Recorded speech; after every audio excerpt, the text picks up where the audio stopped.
નમસ્કાર, આપ જોઈ રહ્યા છો સ્પાર્ક ટુડે ન્યૂઝ. વડોદરા શહેર ભારતીય જનતા પાર્ટી દ્વારા નમો કમલમ ખાતે પત્રકાર પરિષદનું આયોજન કરવામાં આવ્યું, જેમાં ગતરોજ જે લોકસભા બિલ રદ થયું અને આમ આદમી પાર્ટીના લોકો જે ભારતીય જનતા પાર્ટીમાં જોડાયા તેને લઈને આ પત્રકાર પરિષદ યોજવામાં આવી હતી. ગતરોજ લોકસભામાં મહિલા આરક્ષણ બિલને લઈને કોંગ્રેસની માનસિકતા અંગેનો મામલો, શહેર ભાજપા પ્રમુખે કોંગ્રેસની માનસિકતા અંગે વાત કરી, નાગરિકોને ભાજપાની કામગીરી અંગે જણાવ્યું.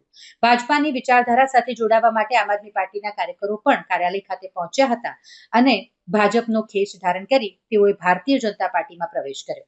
આમ આદમી પાર્ટીના મહિલા આગેવાન શીતલ ઉપાધ્યાય કે જેઓ ભારતીય જનતા પાર્ટીમાં જોડાયા, તેઓ પોતે વ્યવસાયે એક એડવોકેટ છે, વકીલ છે, આમ આદમી પાર્ટીના પ્રદેશ પ્રવક્તા હતા અને તેઓ હવે ભારતીય જનતા પાર્ટીમાં જોડાયા છે. સાથે જ આમ આદમી પાર્ટીના શહેર પ્રમુખ વિઠ્ઠલ આયરે અને સોશિયલ મીડિયા ઇન્ચાર્જ સહિત વિવિધ હોદ્દેદારો પણ ભારતીય જનતા પાર્ટીમાં જોડાઈ ગયા છે. અકોટા વિધાનસભાના આમ આદમી પાર્ટીના સહપ્રભારી પણ ભાજપમાં જોડાયા. આમ આદમી પાર્ટીના 40 થી વધુ કાર્યકરો અને હોદ્દેદારો ભાજપ સાથે જોડાયા છે. સૌને નમસ્કાર. આજની આ વિશેષ પત્રકાર પરિષદમાં ઉપસ્થિત અકોટા વિધાનસભાના લોકપ્રિય ધારાસભ્ય શ્રી ચૈતન્યભાઈ, વડોદરા મહાનગરના મહામંત્રી શ્રી કપિલેશભાઈ, શ્રી રમેશભાઈ, મીડિયાના ઇન્ચાર્જ એવા શ્રી પાર્થભાઈ, સહ ઇન્ચાર્જ એવા કિરણભાઈ, પાર્થભાઈ સુરતી, તમામ મીડિયાના ભારતીય જનતા પાર્ટી તરફથી કામ કરતા કાર્યકર્તાઓ અને આપ સૌ પત્રકાર મિત્રો, ફોટોગ્રાફર, વિડીયોગ્રાફર, આપ અમારા આમંત્રણને માન આપીને ઉપસ્થિત રહ્યા છો. આપ સૌનો ખૂબ ખૂબ વડોદરા મહાનગર ભારતીય જનતા પાર્ટી વતી આભાર વ્યક્ત કરું છું.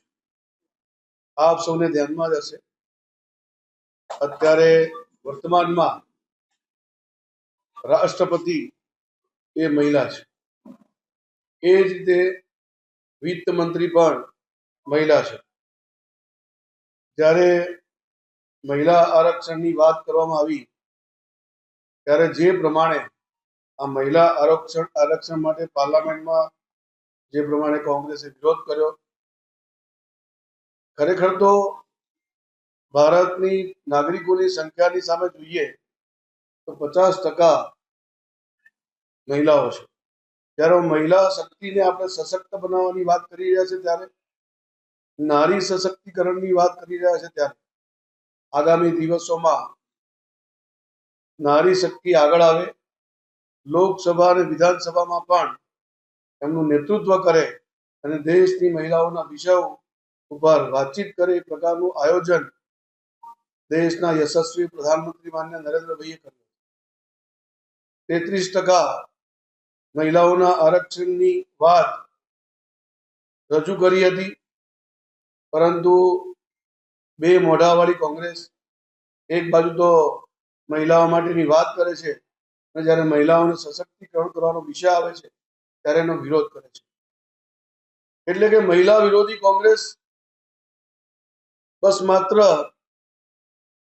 વિરોધ જ કરવો, વિરોધ પક્ષની ભૂમિકામાં રહીને પણ જે સારી અને સાચી વાત હોય એનું સમર્થન કરી શકાય, પરંતુ આપને સૌને ધ્યાનમાં છે નકારાત્મક રાજનીતિ કરવાવાળી કોંગ્રેસ એના બયાનબાજીમાં પણ હમણાં જ થોડાક સમય પહેલા એમના રાષ્ટ્રીય અધ્યક્ષ ખડગેજીએ કેરળની ચૂંટણી દરમિયાન જે પ્રકારના નિવેદનો કર્યા, ગુજરાતની જનતાને અભણ અને મૂર્ખ ગણાવી. અને આ પહેલી વખત નથી, એના પહેલા પણ અનેક એવા નિવેદન ભારતીય જનતા પાર્ટી વખોડી ચૂકી છે. અને આ નિવેદનોથી એક નકારાત્મક રાજનીતિના કારણે આજે દેશની અંદર કોંગ્રેસ ધીરે ધીરે પોતાનો સત્તા ગુમાવી રહી છે. ભારતમાં આના ઇતિહાસમાં આપણા ત્યાં સ્ત્રી શક્તિ પહેલેથી મજબૂત રહી છે. એ રાણી અબકાદેવી હોય, રાણી અહિલ્યાબાઈ હોય, ઝાંસીની રાણી લક્ષ્મીબાઈ હોય, એવા અનેક મહિલાઓએ ભારતના સમર્થનમાં, ભારતને સમર્થ બનાવવા માટે એમનું અમૂલ્ય યોગદાન આપ્યું. નારી શક્તિને મજબૂત કરવા માટે માન્ય પ્રધાનમંત્રીજીએ જ્યારે વિષય ઉઠાવ્યો તો આ મહિલા વિરોધી કોંગ્રેસે એનો વિરોધ પ્રદર્શન કર્યું. વિરોધ કર્યો એટલું તો નહીં, પણ જ્યારે સંસદ પત્યા પછી સંસદની બહાર જ એની ઉજવણી પણ કરી. અરે મહિલાઓની એક સશક્તિકરણની વાતની તમે વિરોધ તો કરો, બરોબર, સમજી શકાય છે, પણ તમે ઉજવણી પણ કરો છો. મહિલાઓને સંસદમાં આવતા રોકવાની એની ઉજવણી, આવું હોઈ શકે? પરંતુ એની નકારાત્મક રાજનીતિ એ પ્રદર્શિત કરે છે. ભૂતકાળમાં પણ પાર્લામેન્ટમાં જ્યારે જ્યારે મહિલા આરક્ષણના બિલની વાત આવી છે ત્યારે કોંગ્રેસ અને તેના સાથી પક્ષોને વિરોધ કર્યો છે. આની પહેલા જ્યારે આરક્ષણનું બિલ આવ્યું હતું ત્યારે તો એને ફાડી નાખવામાં આવ્યું.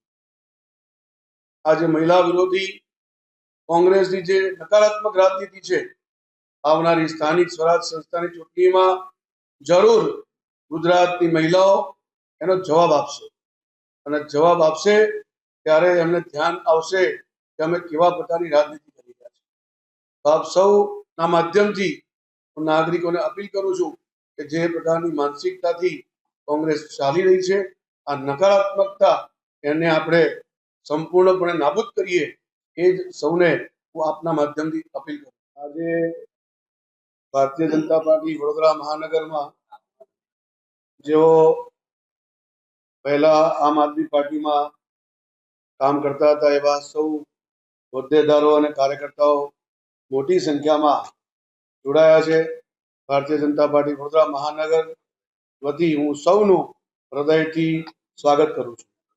જેમાં શીતલબેન ઉપાધ્યાય, જેઓ રાજ્ય પ્રવક્તા અને બીપી એજ્યુકેશન સેલ જોતા હતા, દર્શનભાઈ રાવલ, જે ભૂતપૂર્વ યુવા પ્રમુખ હતા વડોદરાના, Sandipbhai Raval, social media incharge, Arvindbhai Maurya, કાર્યાલય incharge, Rajubhai Darbar, vice president લઘુમતી, ભૂષણ બાગુલ, યુવા વાઇસ પ્રેસિડેન્ટ, મનીષગીરી ગોસ્વામીજી, બક્ષી પંચ મોરચો શહેર પ્રમુખ અકોટા વિધાનસભા, વિઠ્ઠલભાઈ આયરે, શહેર ઉપપ્રમુખ, સંગ્રામસિંહ કડુ, અકોટા વિધાનસભાના સહપ્રભારી, જિજ્ઞેશભાઈ પટેલ, પૂર્વ શહેર ઉપપ્રમુખ, માંજલપુર વિધાનસભા, અને બાકી બધા કાર્યકર્તાઓ છે, ચિરાગભાઈ સુથાર, ઉપેશ મિસ્ત્રી, સંદીપભાઈ રાવલ, રાજુભાઈ રાણા, જીતેન્દ્રભાઈ ઈજુભાઈ, દર્શનભાઈ રાવલ, દીપક સાનુકે, કૌશલ્યાબેન, ગીતાબેન, સેજલબેન ઉપાધ્યાય, પૂનમબેન પરેખ, કૃષ્ણાબેન જોશી, રવિ ઉપાધ્યાય,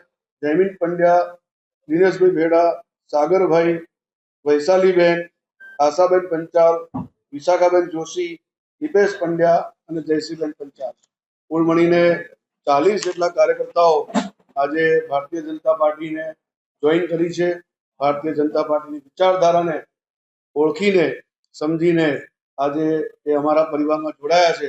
હું સૌનું ભારતીય જનતા પાર્ટી વડોદરા મહાનગર અધ્યક્ષ તરીકે ખૂબ ખૂબ હૃદયથી પુનઃ સ્વાગત કરું છું. ધન્યવાદ. ભારત માતા કી જય. જેનું વર્ચસ્વ હોય એ ઝીરો થાય, જ્યાં વર્ચસ્વ જ ના હોય ત્યાં ઝીરો શું થાય? અને જે વર્ચસ્વ હતું એ અત્યારે ભારતીય જનતા પાર્ટીમાં છે, તો આમ આદમી પાર્ટી જ ક્યાં છે? તમારા મધર પણ તો ભાજપમાં હતા, નગર સેવિકા રહી ચૂક્યા હતા, તમે આ પાર્ટીમાં જોડાયા હતા, એનું શું કારણ હતું? હું ભારતીય સ્વતંત્ર નાગરિક છું અને કોઈ પણ જગ્યાએ જવાનો મારો અધિકાર છે. જે તે સમયે ક્યાંક પણ કોઈ પણ ઘર હોય એમાં નાના મોટા તકરારો હોય અને એ વખતની ઉંમર પણ એ કામ કરાવતી હોય, એટલે ક્યાંક ને ક્યાંક એવા નિર્ણયો લેવાયા હોય. પણ અત્યારે હવે પરિપક્વતાની સાથે, અનુભવોની સાથે, રાજ્ય કક્ષાના અનુભવોની સાથે, પાર્ટીમાં ભલે આમ આદમી પાર્ટીમાં હું નથી, પણ એને મને એક જગ્યા પણ આપી હતી અનુભવો લેવા માટેની, એટલે એનો પણ હું આભાર તો માનીશ જ, કારણ કે એ જગ્યા આપી હતી મને.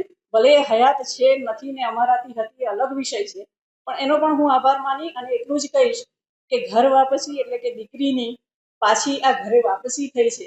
મા બાપ જોડે અનબનાવ હોઈ શકે પણ ક્યારેય દૂરીઓ ના હોઈ શકે, મતભેદ હોઈ શકે, મનભેદ ક્યારેય ના હોઈ શકે. હું પહેલા પણ અહીંયા હતી, આજે પણ અહીંયા જ છું. બાકીના જોડાયા છે એટલે મતભેદ શું છે? જે લોકો જોડાયા છે સમસ્યા કઈ છે? આ બધા મારા સાથી કાર્યકર્તાઓ છે, મારી સાથે વર્ષોથી જોડાયેલા છે. આમ આદમી પાર્ટીમાં હું ગઈ ત્યારે પણ મારી સાથે હતા, નિષ્ઠાથી પાર્ટીનું કામ કરતા હતા અને આજે પણ મારી સાથે છે ને હું જ્યાં હોઈશ ત્યાં નિષ્ઠાથી પાર્ટીનું કામ કરશે એની ખાતરી મેં આપી છે ને મારી સાથે બધા જોડાયા છે. રાજ્ય સરકાર દ્વારા ચેતર વસાવા ઉપર મંત્રી તરીકે તેમની વકાલત પણ કરી છે. એઓના કેસોમાં હવે શું થશે? કેમ કે પ્રોફેશનલી આ પક્ષો વિચાર ક્યાં પાર્ટી વ્યવસાયિક, માનસિક, સામાજિક દરેક વિષયો અલગ અલગ છે અને એને ભેગા આ માધ્યમો પર ન કરવા જોઈએ એવી મારી સૌને વિનંતી છે. શીતલબેન, વાત એ છે કે તમે જે લિસ્ટ મૂક્યું હતું એટલે તમે જે નેતાઓએ જે લિસ્ટ મૂક્યું હતું એ આમ આદમી પાર્ટી દિલ્હીથી મંજૂર નથી થયું, એના કારણે આ રોષ થવાનો નીકળી ગયો છે. કારણ કે છેલ્લે સુધી તમે પણ જ્યારે અહીંયા કેજરીવાલ આવ્યા હતા અને અધિકારી આવ્યા હતા ત્યારે તમે ભાજપનો અને પોલીસનો ખૂબ વિરોધ કર્યો હતો, પણ આ તમારું લિસ્ટ નથી મુકાયું કારણ એના કારણે તમે ભાજપમાં જોડાયા. પહેલી વસ્તુ એ કે મારું એ લેવલ નથી કે હું આમ આદમી પાર્ટીના કોર્પોરેશનમાં માંગણી કરું, એટલે મેં ક્યારેય માંગણી કરી જ નથી, એટલે એ વિષય નથી આવતો. બીજી વસ્તુ એ કે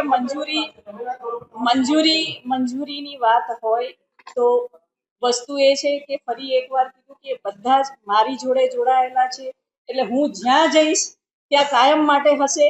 કદાચ એવું બને કે મારી અર્થીને કાંદો આપવામાં સૌથી પહેલા આ લોકો પણ હોય છે, એટલા નજીક છે મારી, એટલે એમને પાર્ટી જોડે કઈ લેવા દેવા નથી. ભારતીય જનતા પાર્ટી પાછળ પસંદગી ઉતારવા પાછળ તમારું મુખ્ય કારણ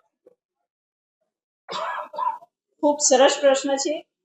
ભારતીય જનતા પાર્ટીની વાત કરું તો ભારતીય જનતા પાર્ટીએ નામ જ્યારે આવ્યું ત્યાર પહેલા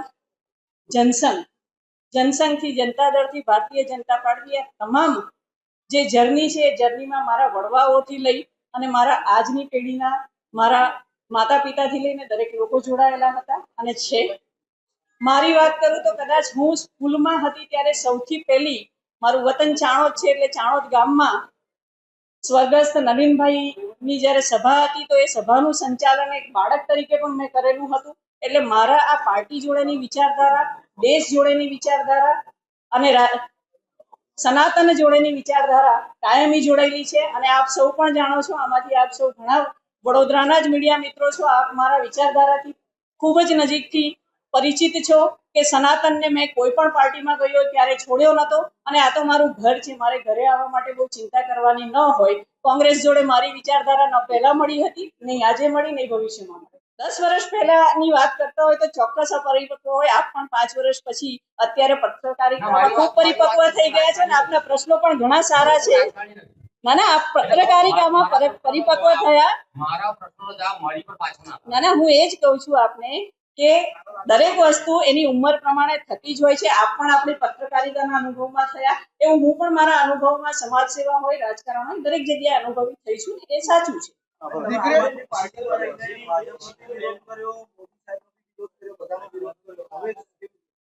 હું ક્યારેય પણ કોઈ પણ મુદ્દા આધારિત વિરોધ કર્યો હશે? મેં કોઈ વ્યક્તિગત, જેવું તમે મોદી સાહેબની વાત કરતા હોય તો કોઈને એ મારા પ્રધાનમંત્રી છે, પ્રધાનમંત્રીનો મેં ક્યારેય વિરોધ નથી કર્યો. હા, કોઈક નિર્ણય એવો હોઈ શકે કે જેનો મેં વિરોધ કર્યો હોય અને ચોક્કસપણે કરવો જોઈએ, એ આપણી નૈતિક ફરજમાં આવે છે. આપણે કોઈ પણ જગ્યાએ ભાજપ વિરુદ્ધ બોલેલા શબ્દો અત્યારે તમને કેવા લાગે? હું ભાજપ વિરુદ્ધ ક્યારે બોલી જ નથી. હું દેશની નાગરિક છું. હું દેશની નાગરિક છું. હું ચોક્કસ હું એ જ કહું છું, દેશની નાગરિક છું. હું દેશની નાગરિક છું. જે નેતૃત્વ દેશમાં થઈ રહ્યું છે એમાં કોઈ ઉણપ હોય તો હું ચોક્કસ બોલી છું. હું હજુ પણ કહીશ કે ભાજપની જગ્યાએ કોંગ્રેસ હોત તોય મારા આ શબ્દો હોત, હું કોઈ પણ પાર્ટીમાં હોત, આમ આદમી પાર્ટી હોત તોય આ મારા શબ્દો. હું મુદ્દા આધારિત રાજનીતિ કરું છું ને એમાં જ વાત કરું છું. આપ સૌનો ખૂબ ખૂબ ધન્યવાદ. જી બિલકુલ નહીં. મેં એ જ કીધું કે આ બધા મારા સાથી કાર્યકર્તાઓ છે. કદાચ મારો કાંધો આપવામાં પણ મારા પરિવારની સાથે એમનો પહેલો સહભાગી હશે. એટલે હું જ્યાં જઈશ, જ્યાં જે કાર્ય કરીશ એમાં એમની સહમતિ સાથે અને મારી સહમતિ સાથે એ લોકો હશે. આપણો પક્ષની વિચારધારા હોય છે, પક્ષમાં જોડાતા જે રાજકારણીઓ છે એની વિચારધારા હોતી નથી. પાટલી બદલુઓ, નેતાઓ અને કાર્યકરો વિશે શું કહેશો? પાટલી બદલુની વાત કરો તો પહેલી વસ્તુ એ કે આ શબ્દને જ હું વખોડું છું. કારણ કે આપણે સ્વતંત્ર ભારતમાં જ્યારે રહેતા હોય તો આપણે બંધારણનો સર્વે સન્માન કરવું જોઈએ, અને જ્યારે બંધારણનું સન્માન આપણે કરતા હોઈએ ત્યારે પાટલી બદલવાની વાત ન આવે. કોઈ પણ વ્યક્તિઓ એની સ્વેચ્છાએ એની વિચારધારા અવારનવાર બદલાતી રહેતી અને એ પ્રમાણે એને જ્યાં યોગ્ય લાગતું હોય ત્યાં જતી હોય છે. જરૂરી નથી હોતું ભાઈ. તમે આજથી 5 વર્ષ પહેલા ક્યાં હશો? તમે કોઈ કંપની ચેન્જ કરી હશે. આજે અમે પણ કશું ચેન્જ કર્યું છે. એટલે કોઈની વિચારધારા, ઇલેક્શનની વાત જ નથી અહીંયા. ઇલેક્શનની વાત જ નથી, વિચારધારાની આપ વાત કરી રહ્યા છો. જ્યારે વિચારધારાની વાત હોય તો એક કંપની હોય એમાં પણ વિચારધારા હોય, એક પાર્ટી હોય એમાં પણ વિચારધારા, એક રાજ્ય હોય એમાં પણ હોય, એક દેશ હોય એમાં પણ હોય, એક દુનિયામાં પણ વિચારધારા હોય. એટલે વિચારધારાઓ એવું મારું માનવું નથી. આપ સમજતા હોય તો નો કમેન્ટ્સ અબાઉટ. મેં ફરી એકવાર કીધું કે હું આની દીકરી છું. દીકરી અને મા બાપની વચ્ચેના જે ઇસ્યુ છે એ અમારા આંતરિક ઇસ્યુ છે અને એ પાર્ટીના પ્રમુખશ્રી, પાર્ટીના મહામંત્રીશ્રી કે પ્રદેશનું નેતૃત્વ હોય એ દરેક જાણે જ છે કે હું કોણ છું, હું શું કરી શકું.